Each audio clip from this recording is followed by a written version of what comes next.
प्यारे मित्रों, संबोधि classes YouTube channel पर आपका स्वागत है। आज से हम लोग बौद्ध धर्म का अध्ययन प्रारंभ करेंगे और कुल मिलाकर 2 या 3 वीडियो के थ्रू हम लोग बौद्ध धर्म का संपूर्ण अध्ययन करेंगे।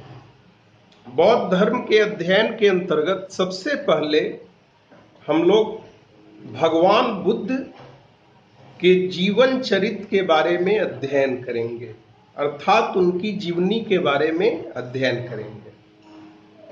हमारे लिए यह जानना महत्वपूर्ण है कि गौतम बुद्ध बौद्ध धर्म के संस्थापक थे।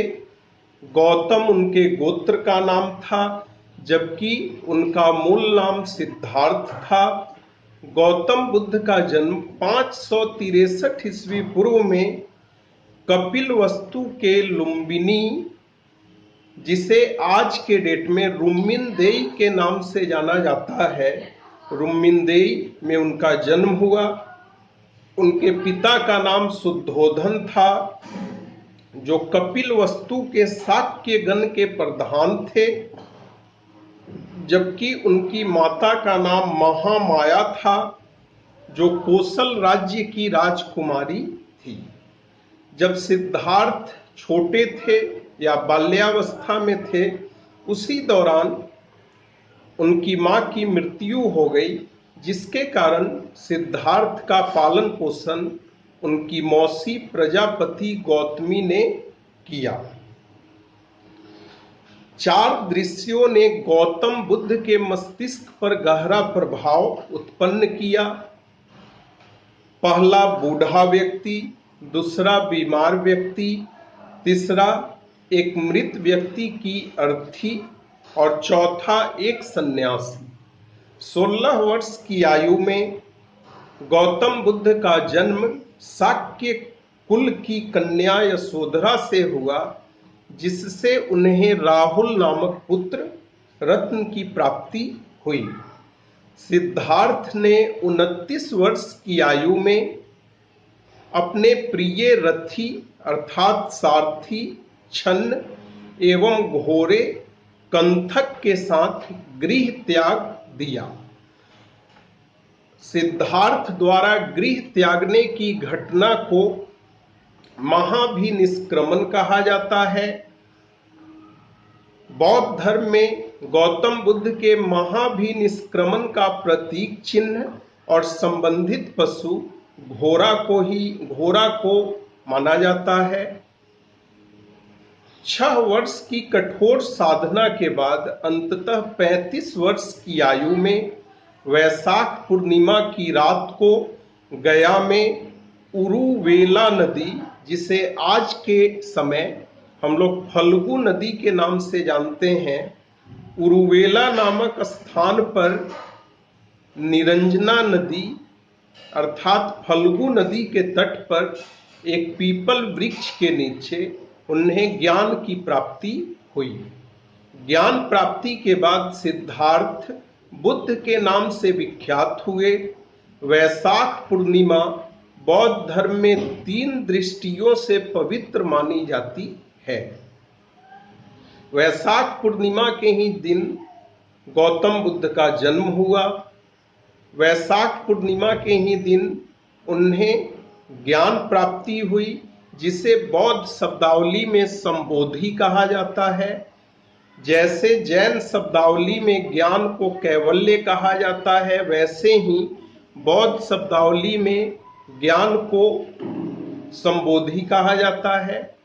तो बुद्ध का जन्म, बुद्ध को ज्ञान प्राप्ति और बुद्ध की मृत्यु अर्थात महापरिनिर्वाण, ये तीनों घटनाएं वैशाख पूर्णिमा के ही दिन हुई।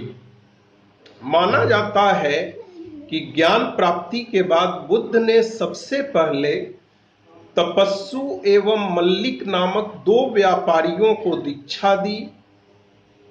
बुद्ध ने वर्तमान उत्तर प्रदेश के वाराणसी जिले में स्थित सारनाथ में अपना पहला उपदेश दिया। गौतम बुद्ध द्वारा पहला उपदेश देने की घटना बौद्ध शब्दावली में धर्म चक्र प्रवर्तन के नाम से जानी जाती है। गौतम बुद्ध ने बौद्ध धर्म के प्रचार के लिए पूरब में अंग देश के चंपा तक, पश्चिम में कुरु देश तक, उत्तर में कपिल वस्तु तक और दक्षिण में कौशाम्बी तक की यात्रा की। बौद्ध धर्म में एक कॉन्सेप्ट होता था कि वर्षा ऋतु में बौद्ध भिक्षु एक स्थान पर रुक जाते थे 3 या 4 महीने के लिए, और इस घटना को वर्षावास कहा जाता था। गौतम बुद्ध ने सर्वाधिक वर्षावास श्रावस्ती में बिताया।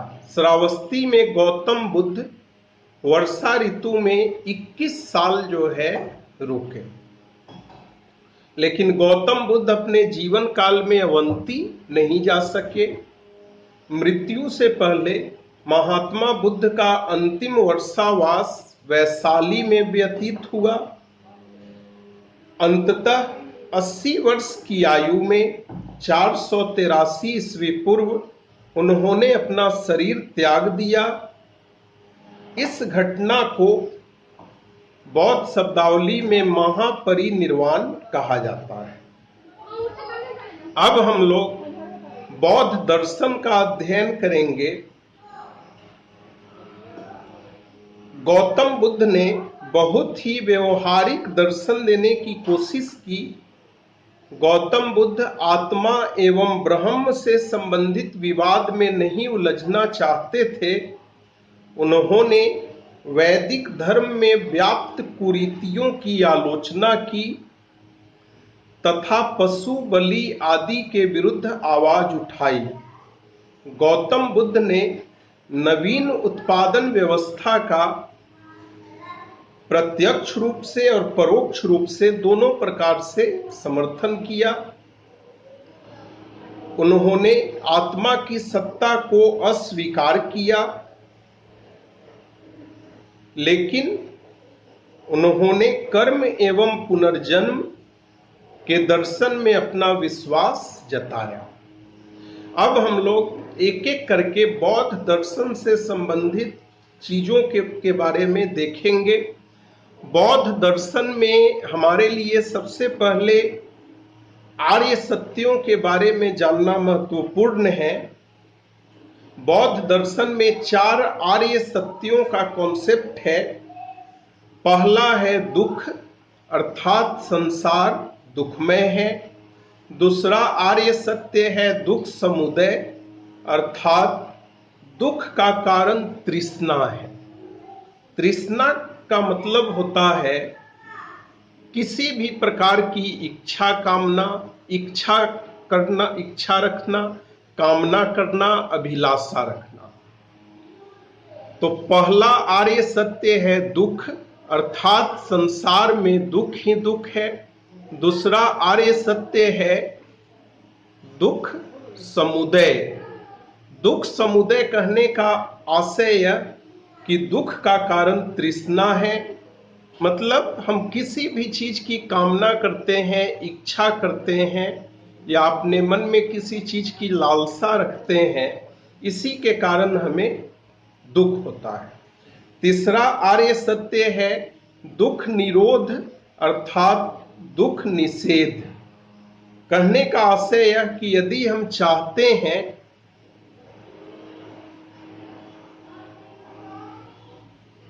कि हम दुख का निवारण कर पाए, तो इसके लिए अनिवार्य है कि हमें तृष्णा का विनाश करना होगा, अपने मन के लालसा, इच्छा, अभिलाषा को त्यागना होगा।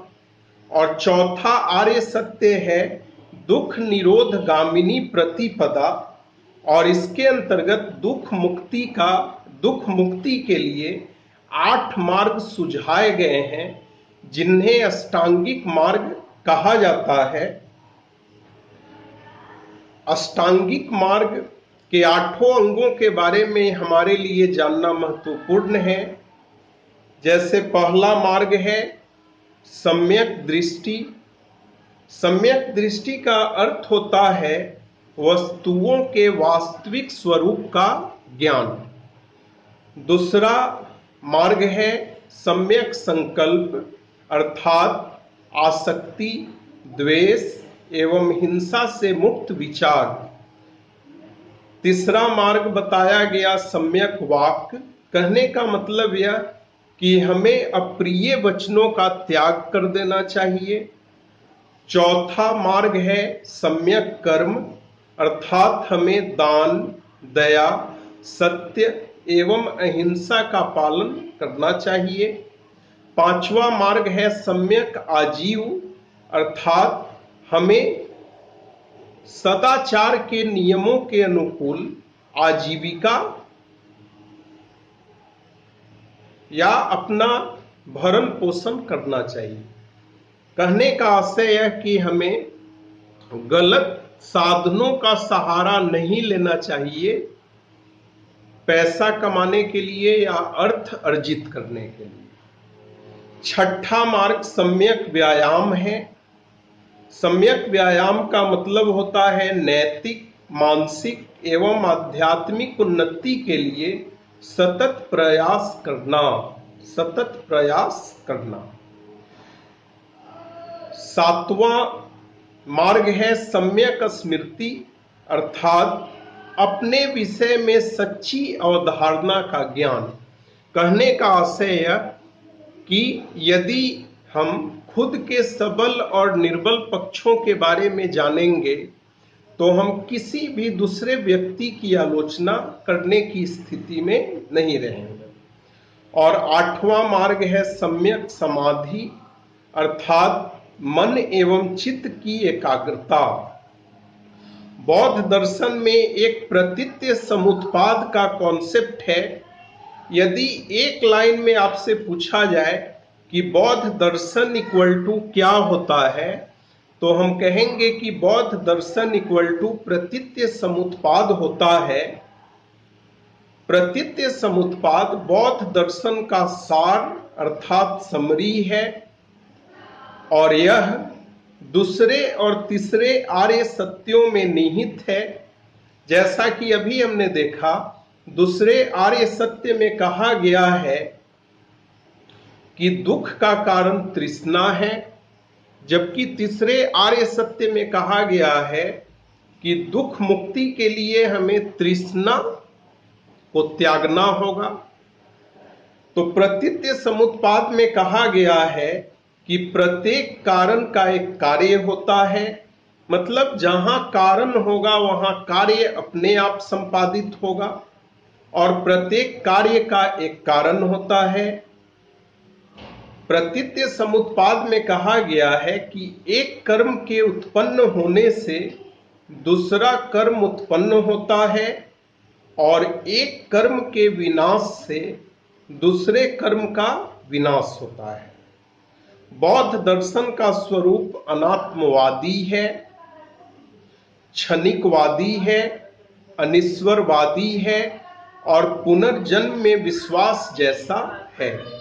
जिस प्रकार से जैन दर्शन में त्रिरत्न का कॉन्सेप्ट है, वैसे ही बौद्ध दर्शन में भी त्रिरत्न का कॉन्सेप्ट है। बौद्ध धर्म में 3 रत्न माने जाते हैं। पहले बुद्ध, बौद्ध धर्म का पहला रत्न स्वयं भगवान बुद्ध को माना जाता है।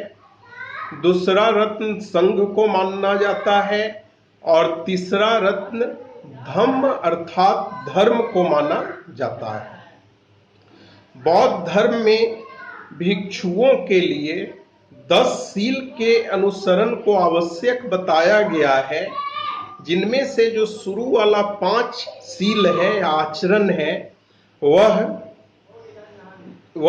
बौद्ध उपासकों के लिए भी अनिवार्य है। जैसे पहला सील है कि दूसरे के धन की इच्छा नहीं करनी चाहिए। दूसरा सील है हिंसा से दूर रहना चाहिए। तीसरा सील है असत्य नहीं बोलना चाहिए। चौथा सील है मादक द्रव्यों का सेवन नहीं करना चाहिए। पांचवा सील है व्यभिचार नहीं करना चाहिए। छठा सील है संगीत एवं नृत्य में भाग नहीं लेना चाहिए। 7वां सील है कि सुगंधित द्रव्यों का उपयोग नहीं करना चाहिए। 8वां सील है कि असमय भोजन नहीं करना चाहिए। 9वां सील है कि सुखप्रद बिस्तर पर या सुखदायक बिस्तर पर नहीं सोना चाहिए। और 10वां सील है किसी प्रकार के द्रव्य का संचय नहीं करना चाहिए। बौद्ध धर्म से संबंधित अगले वीडियो में हम लोग बौद्ध धर्म के विभाजन की पृष्ठभूमि को देखेंगे। बौद्ध धर्म के दो उप संप्रदायों महायान और हीनयान के बीच के अंतर संबंधों का अध्ययन करेंगे। बौद्ध संगीति और बौद्ध साहित्यों के बारे में अध्ययन करेंगे। मित्रों, यदि आपको यह वीडियो पसंद आया हो तो आप अपने इस चैनल संबोधि क्लासेज यूट्यूब चैनल को सब्सक्राइब कर दें, वीडियो को लाइक करें, वीडियो के कमेंट बॉक्स में कमेंट करें और अपने मित्रों के बीच शेयर करें। आप लोगों का बहुत बहुत धन्यवाद।